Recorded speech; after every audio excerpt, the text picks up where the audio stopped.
अस्सलामु अलैकुम वरहमतुल्लाहि वबरकातुह। मोहतरम भाइयों, बुज़ुर्गों, दोस्तों, ये हमारा इस्लाही मुआशरा का 1310वां सबक है। मोहतरम दोस्तों, कल के सबक में हमने वैलेंटाइन और इस्लामिक कल्चर दोनों का कंपैरिजन करके बताया था और ये बात हमने बिल्कुल क्लियर कर दी थी कि देखो, वैलेंटाइन का जो कल्चर है उससे सिर्फ आपको डिप्रेशन मिलेगा, जहनी बीमारियां मिलेंगी और वैलेंटाइन का जो फाइनल डेस्टिनेशन है वो या तो मौत का दरवाज़ा है या तो पागल खाने का दरवाज़ा।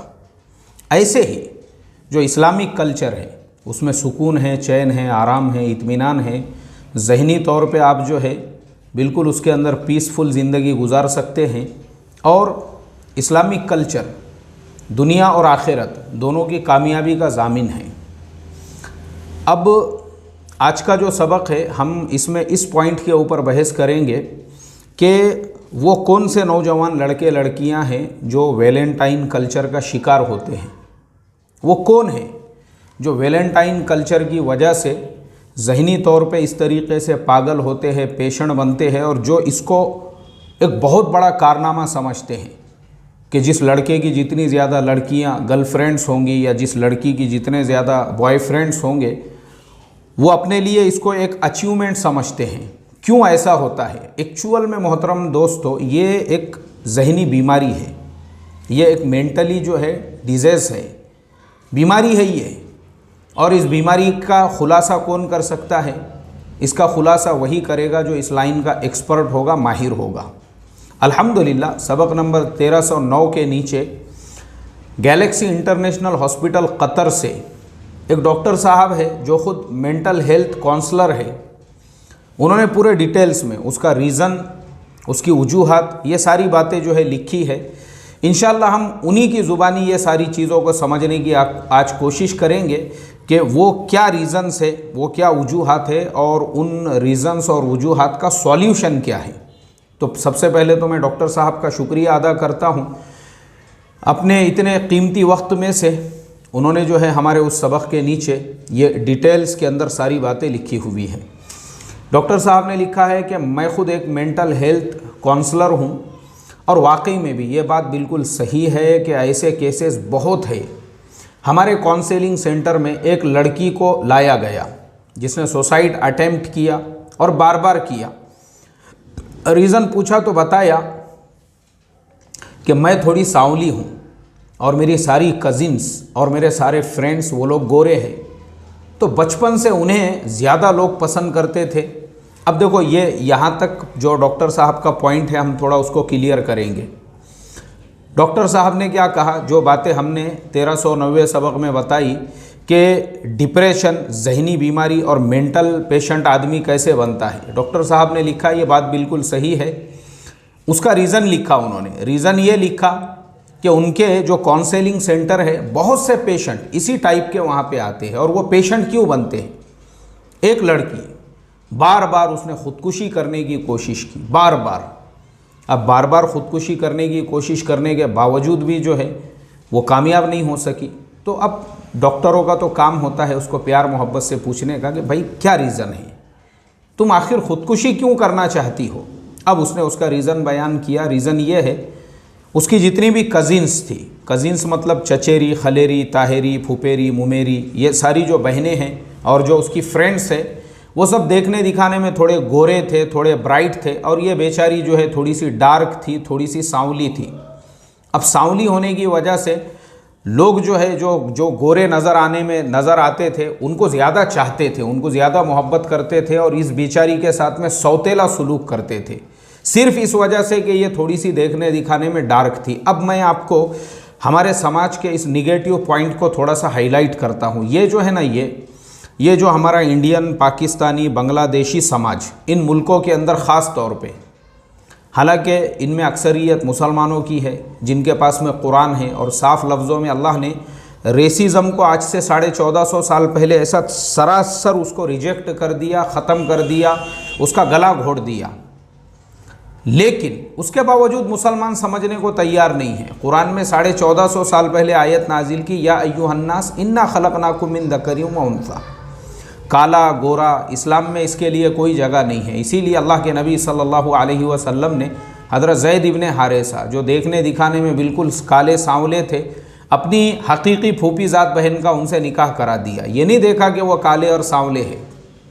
और हज़रत बिलाल हबशी रज़ी अल्लाह ताला अन्हु, जो हबशा के रहने वाले थे, अफ्रीकन थे, उसके बावजूद उनको अपना वज़ीर ख़ज़ाना यानी बैतुल माल का ज़िम्मेदार बना दिया, किसको क्या देना है लेना है। नो रेसिज़म इन इस्लाम। और अल्लाह के नबी ने, हालांकि वो तो ग़ुलाम थे, उनको मस्जिद नबवी का मुअज्जिन बना दिया। यानी आप सोचो यार, इस्लाम का कल्चर एक तरफ ऐसा है और ये आज के मुसलमान, इनका देखो आप। तो इन्होंने जो है, अब मैं मेरे साथ पेश आया हुआ आपको एक वाक़या सुनाता हूँ, उस पर से आप अंदाज़ा लगा सकेंगे कि हमारे ये जो भारतीय समाज है, भारतीय पाकिस्तान बांग्लादेश का जो समाज है, इनके ऐसा कूट कूट के भी ये जो जातिवाद है, ये जो रेसिज़म है, ये जो काले गोरे का फ़र्क है, ये छोटे बड़े का, अमीर गरीब का, यानी हमारे समाज में जो है ना, ऐसा कूट कूट के ये चीज़ें कैसी भरी हुई है, मैं आपको बताता हूँ। एक साहब जो है खानकाह चलाते हैं। अब उन्होंने कोई बात गैर शरई बयान कर दी अपने बयान के अंदर, तो हमने उसका रद्द किया और उसके ऊपर हमने सबक दिया कि भाई अगर आप पीर साहब हैं तो आप अपनी मन घड़त बातें मार्केट में नहीं चला सकते हैं। बात तो वही चलेंगी जो कुरान में है, जो हदीस में है। आपके साथ में अगर कुछ वाक़या पेश आया, वो आपका पर्सनल वाक़या है। अब पीर साहब को ये बात बड़ी बुरी लगी। अब पीर साहब के जो चेले चपाटे, उनके चमचे, उनके जो मुरीद वगैरह थे, ऐसा बिल बिलाने लगे, वो ऐसा तिल मिलाने लग गए। वो उनमें से बहुत सारों ने मैसेजेस करके मेरे साथ में गाली गलौज शुरू कर दी। मैं बोला शायद ये भी पीर साहब के वज़ाइफ में शामिल है, पता नहीं है।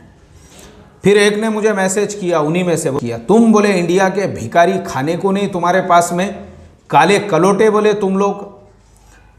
तो वो पूरा मैसेज पढ़ने के बाद में मैंने यानी अभी मैं आपको क्या बोलूँ, मेरे को तो आदत पड़ गई हुई है। बहुत सारे लोग ऐसे गाली गलौज और जो है इस तरीके के मैसेजेस वगैरह बेचारे करते रहते हैं। अल्लाह उनकी मोहब्बत को कबूल फरमाए।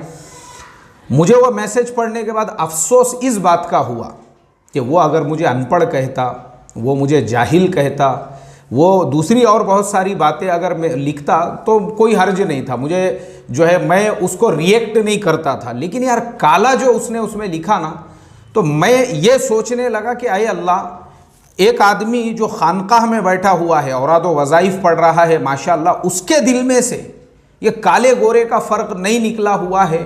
तो जो बाज़ार में है, जो रोड पे है, जो रास्ते में है, जो रेस्टोरेंट के अंदर है, जो आम लाइफ और ज़िंदगी जीने वाले आम लोग हैं, यार उनके तो कैसा ऐसा कूट कूट के ये चीज़ भरी हुई होंगी कि ये काला है, वो गोरा है। यानी आप सोचो, खानकाह में बैठा हुआ मुझे ये मैसेज कर रहा है, उसके अंदर से भी अभी तक काले गोरे का जो है वो निकला नहीं है। मुझे अफसोस हुआ। मैंने फिर उन साहब से कहा, मैंने कहा देखो भाई, इसमें मेरी क्या गलती है? ठीक है, मैं काला हूँ, तो मैंने कुछ अल्लाह ताला को एप्लीकेशन तो दिया नहीं था कि अरे अल्लाह मुझे काला पैदा कर बोल के। अब मैं माँ पेट से काला पैदा हुआ हूँ, तो मेरा क्या कसूर है इसके अंदर? अरे भाई मेरी कुछ गलती है क्या? मैंने बनाया क्या खुद को? हाँ, अगर मेरे हाथ में कुछ होता था तो मैं फिर ऐसा एप्लीकेशन देता था पहले से कि मुझे ऐसा पैदा करो, मेरा कलर ऐसा रखो, मेरा लिबास वैसा रखो। ठीक है, मैं भिखारी हूँ, मैं गरीब हूँ। अब मेरे अल्लाह ने मुझे गरीब बनाया, तो इसमें मैं क्या कर सकता हूँ? मेरे पास में ऑडी कार नहीं है, मेरे पास में जो है बड़े बड़े 2-2, 3-3 करोड़ के बंगले नहीं हैं।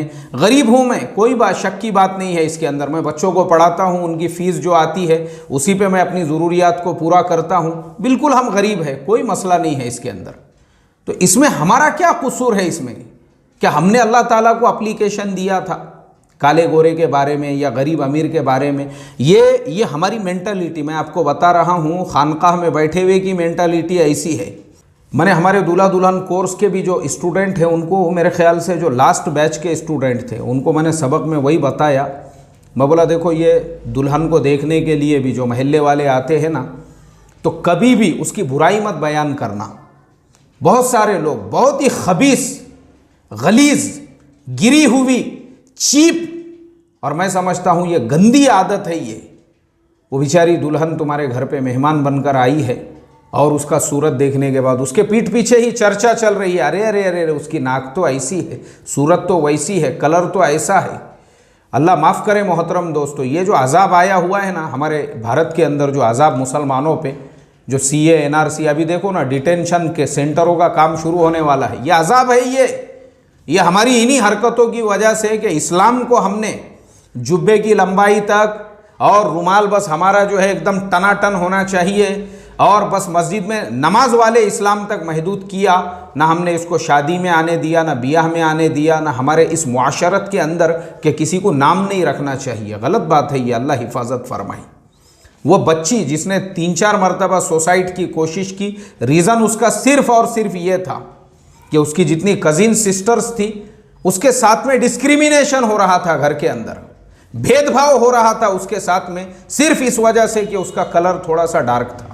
तो आगे डॉक्टर साहब ने लिखा है, बोले बचपन से उन्हें ज़्यादा लोग पसंद करते थे।